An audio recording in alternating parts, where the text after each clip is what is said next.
Now, our next session is a very exclusive one.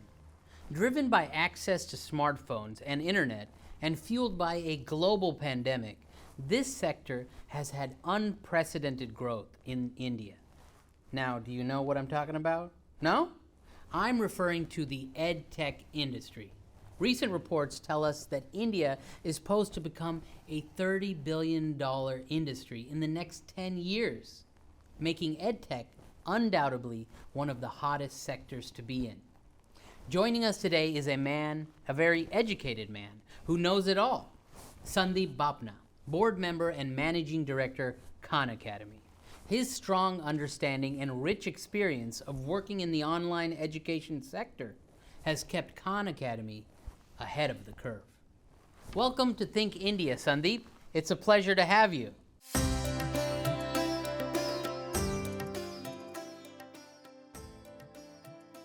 Sandeep, hi. Good to have you with us at the Think India initiative. How have you been?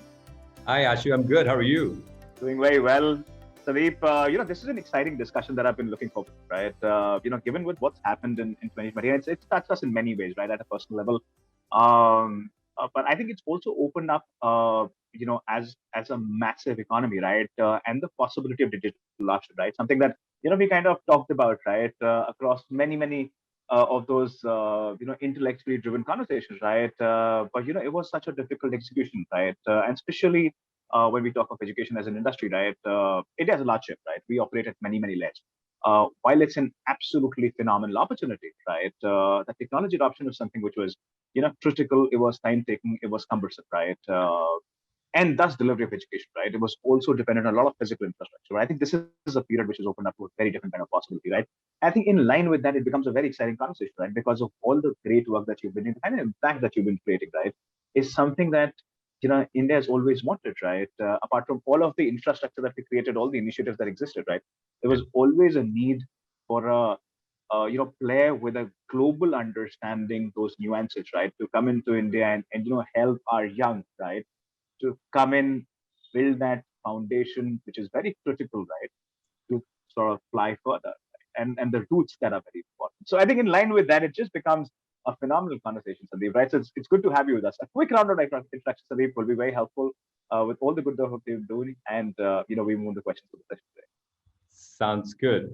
So, Ashu, just very briefly, Khan Academy is a not-for-profit with a mission to provide a free world-class education for anyone, anywhere. We Right. got started in the US in 2009 and in India in 2017. And Right. just one interesting point to note is that India is a massive market when it comes to catered Right. schooling. 265 million learners. That's roughly 3 times the size of the US K-12 market. Just to Right. things in perspective. I think to your point about this last year, it's been devastating on many fronts, and Right. we're still seeing the impact of that continuing, as we go along. But on the if there were a silver lining, I would Right. say that what the Geo moment did for the consumer tech in India, Right. when everyone got access to devices and cheap internet. Right. I think in some ways, COVID shock made that moment arrive earlier in Right. education. And as a result, as millions of students were outside schools, were not getting access, we were just forced to think about ways in which we can reach them. Right. And technology proved to be, one very, useful lever that we could use. Yeah. Very interesting. Uh, you know, Sunny, thanks for that one, right? And I think I completely agree with what you're saying. I think India is a very challenging market, and I think technology is the strongest way you can actually solve for India, right? And I think we've been fortunate to operate in segments and with people, right, who are essentially working to cater to that, right? And we're going to talk a lot about that, right? Because your partnerships are something which is, you're partnering with many stakeholders again, right? But before I talk of the partnerships, right, I want to dig further, Sandeep, on the India plan and India play, right? You've been, you kind of alluded to it, right? But what's the kind of impact that you've been able to create in the last couple of years, right? COVID kind of broke it down, right? It also sort of accelerated the pensions to adopt technology, right? But what's been the experience so far, right?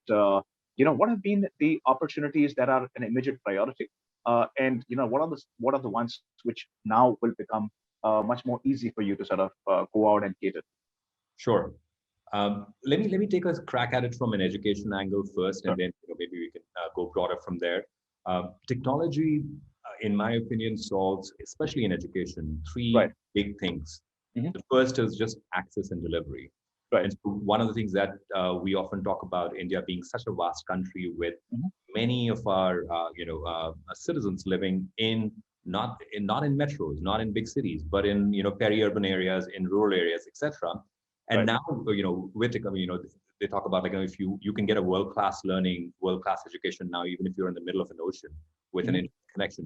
So I think that is huge, that is massive, and we're still beginning to understand that. Right. A couple of other things that happen on top of it is we can get a lot more personalized when it comes to learners.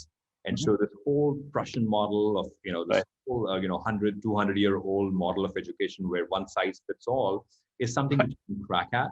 And I think Right. that's what Khan Academy's founding mission and how it started. Like, it all began from that.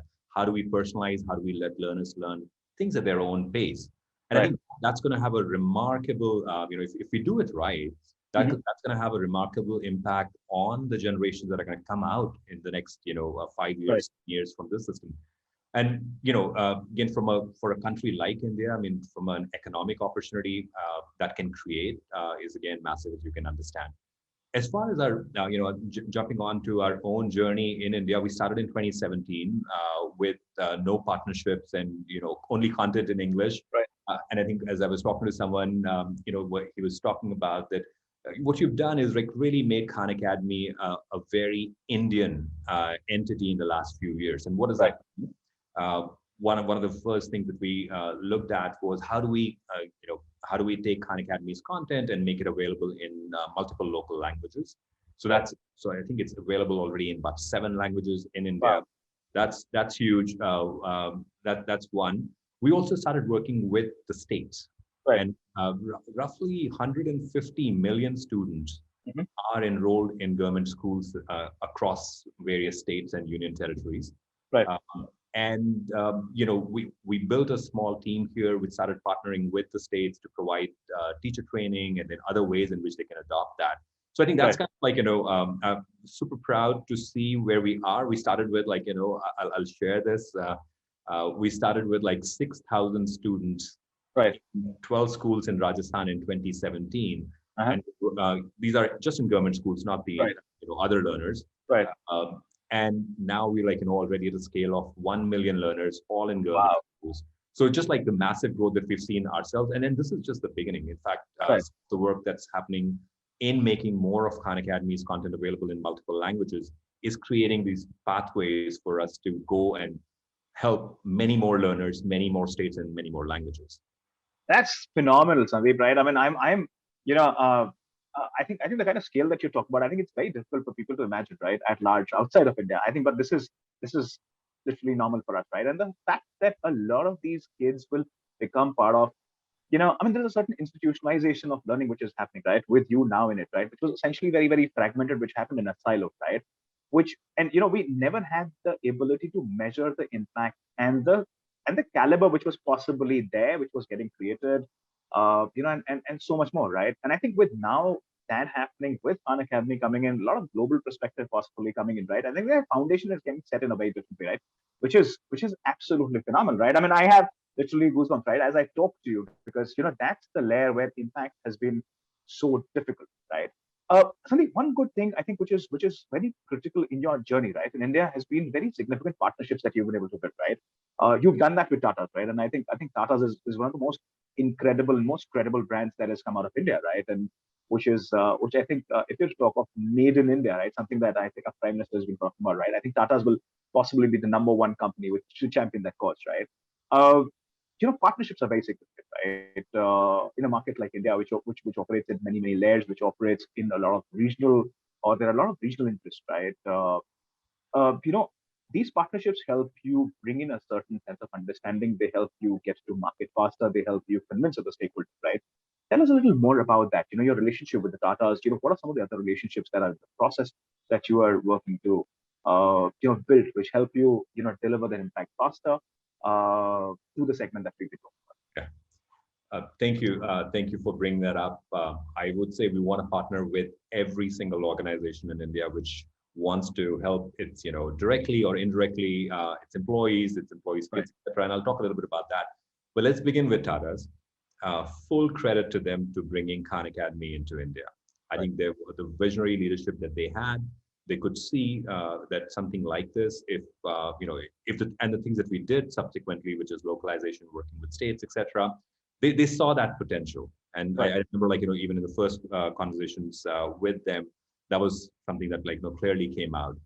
As I, th- you know, we're an old partner now with Tata's. It's been a few years now, and if I what I've come to really appreciate is that the problem that we are trying to solve in education, not only it's massive, but these are hard problems. Right. And one thing that you need in getting and selecting partners are one thing that you need is the openness to experimentation, Right. openness to allow you to fail Right. quickly and early so that you can learn from that. And kudos to again to their leadership in allowing us that space. Mhm. And I think tied to that point is just patience. Some Right. of these things take pretty long, take time. But again, interestingly, as you're probably seeing in a bunch of other tech spaces, what seems like going at a slow burn for a few years, then suddenly Right. explodes, and you wonder what happened. all, all that groundwork and all that stuff that was needed is kind of critical. Right. But then other big partner I would call are the Indian states and the education departments in those states. I've been fortunate again to be here at this time where there's openness to try new solutions and to do things which haven't been tried before. So they're huge partners. In fact, something which is not very well known is that our localization effort, Mhm. which is a challenge, right? I think we talked a little bit behind the scenes on that Right. one. Uh, the states are helping us. So in Karnataka, Punjab, and Maharashtra, the localized content is created by the state, and Khan Academy has just played a supporting role there in helping us find Right. things, etc. I think, tying up to the first point, which is I said we want to partner with everyone. Right. What we started doing last year was that, so, I said the whole market is about 265 million students, 150 in government schools. The rest are in private schools, and most of them are in really low-cost private schools. Right. And one way to get to them, and it's a very fragmented space, one way to get to them is to really work with organizations which employ folks whose kids go to these schools. And so we've been, again, very fortunate to start off that journey with Zomato. Zomato was the first company which saw that vision, and I think we did a bunch of we repeated multiple programs with them. Right. And then we went from there to do stuff with Snapdeal, Avegna, Go Mechanic, and a few others. And and our partnership team is hungry, and I think Unilever there's something coming up there. They're hungry to partner with all large organizations with a mission to provide what we're calling it education as a benefit to their employees. So so partnerships is is going to be one of the key things that we would focus on in helping us get where we want to go. That's phenomenal, Sandeep. That's phenomenal. I mean, I think what you're talking about, and I think what I sense, right, the undertone of all of this is the sense to contribute and give. And I think COVID has brought in a very different kind of a sensitivity on that front, right? And I think all of these organizations that you talk about are I think incredible organizations. The kind of reach that they have and the kind of engagement that they have, I think it's very difficult, for people outside of India to kind of imagine the numbers that we're kind of talking about, right? But these are absolutely phenomenal organizations, right? I think I love the fact that it's a common concept, right? I think another point, Sandeep, that you highlighted in the process is where you are working with state governments, right? Where their teachers, for example, are helping you create that content, right? Is so important, right? Because training the trainer is, and at least in a market like India, which is just kind of still picking the ropes, right? It's just so much more important to have that foundation, right? That even there is a support infrastructure that you're creating, and they might not be conscious, right? But that's very critical, right? Because that perspective is very important to be brought in and to be transferred in kids, right? Sandeep, I'm going to move into my next question, which is also a very important question, right? And of course, at a macro level, we go on to talk of how COVID is kind of changed the ecosystem, right? How we started to take a look at technology, right? But it's also disrupted many things, right? In many ways, it wasn't a smooth run, right? There are parts of India where we are still sort of, we still fear the third wave to come in, right? We're not necessarily come to normal, right? And I sincerely hope and pray we get to normal much sooner, right? Our vaccination numbers are fairly good, right? Our performance on that front has been absolutely phenomenal, right? But what are some of those challenges that you kind of saw, right, during the first wave, which have stayed in the second wave, and which you think are going to become a common constant, right, across the learning and the pedagogy that we're going to continue to sort of. Absolutely. I think it's been a great learning experience as well, seeing what works, trying out a few different things. I think from an education point of view, first of all, social and emotional well-being of students and learners and teachers, very critical. So I Right. think we should not get ahead of like, hey, now reopening, how are you doing in your test? I think we have to be, this is a, this is going to be a long-term process. I think there's in terms of job losses and Right. family being affected, personally. I think there's going to be an impact which is going to linger, and so Right. that's kind of like one of the most important things. But then as we start looking at the future, Right. one thing that came out very clearly is that we need to have flexible solutions as far as learning is concerned Right. to meet learners where they are. And to give you an example, we started as soon as COVID hit. Within a few weeks, I think 2 or 3 weeks, we were able to launch, for example, with the Delhi government at that time, an at-home program for the summer. Right. And then we started like doing that for multiple other states and other partners. So that's one key learning, and we need to take that with us. Sure. I think what became clear to us is that we need, this whole partnership thing that we were talking about just Right. previously. If we were to solve different things, we will have to just have that approach much more enforced now. So Right. what does that mean? For us, that means why can't we get content localized in all languages so that almost all learners have access to it? What Right. kind of partnerships do we need for that? How do we ensure that a kid of someone who is working at a Zomato or an Ola or an Uber has equal access Right. to a world-class resource? So I think that to me, I feel that's we're already feeling that shift, and we want Right. to live that shift. Right. But that's the way to go, because there is not much time, and then we've come kind of together because of this pandemic, and Right. all of us have shared that experience, and so I think Right. that could be could be the powerful force which can propel many more innovations and many more ideas to get to learners, and yeah. Interesting. Sandeep, when we talk about, you kind of alluded to it, kind of touched upon it, right? And I think anybody who's I think within India and outside of India, right? I think when you start to look at India and the idea of India, right? I think a bunch of things stand out, right? I think democracy definitely stand out, right? But also what stands out is the complexity, right? That India has to offer, right? And that happens because we are we're a large ship, right, with many languages. Vernac is something which is very important, right? And I think you're kind of solving for it by bringing in content which is within that native language, right, for kids to sort of pick up fast and so on and so forth, right?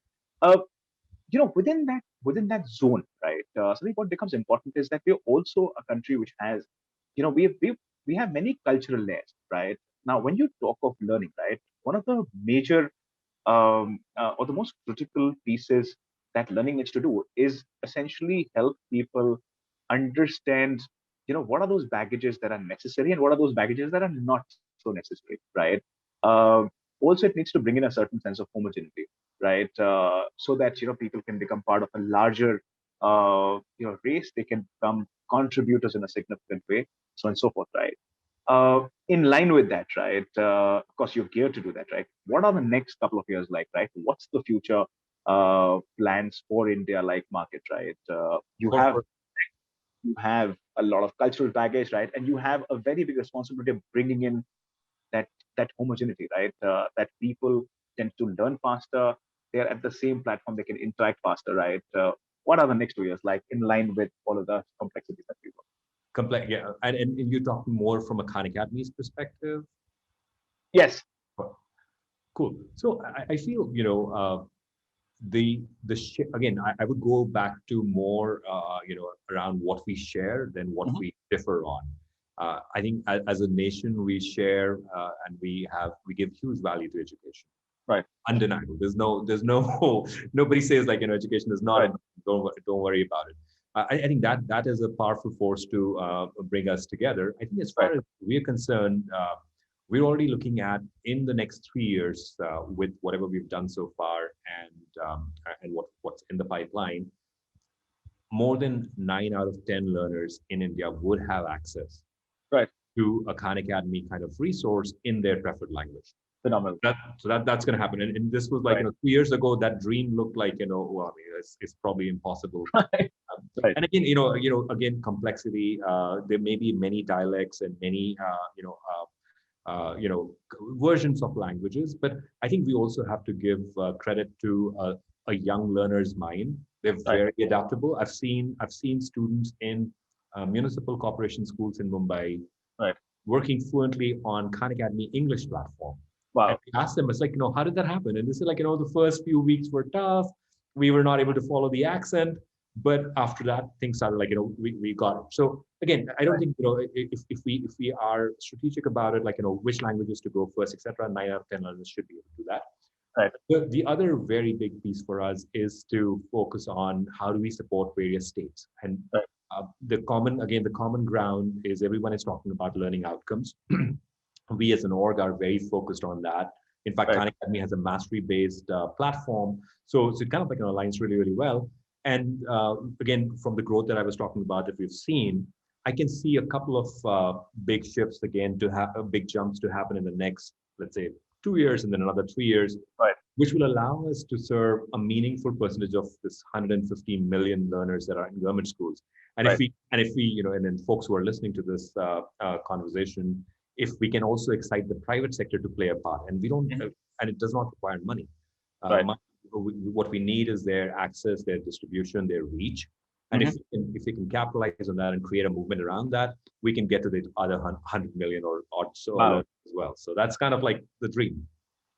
That's phenomenal, Sandeep. I think we've tried to do justice, right? And they allocated 12 minutes, 15 minutes that we had, right, for the session. But Sandeep, this was absolutely phenomenal. It was heartening to hear with what I think the kind of targets that you've set for yourself, the kind of impact that you've created, the kind of partnerships that you talk about, and I think the kind of the fact that you're extremely open, right? So you're bringing in a lot of that global perspective, right? That learning perspective, and I think blending it with what our market in India requires, right?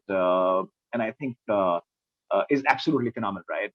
My sense is, I think in a post-COVID world, uh, we are the arbitrage that existed between tier 1 and tier 2 is kind of going away, right? I think kids are now picking up a lot of stuff which is flying on the internet, right? Flying on phone, right? And I think you mentioned about it, right? Geo was, a defining moment, right? Because it brought in cheap data.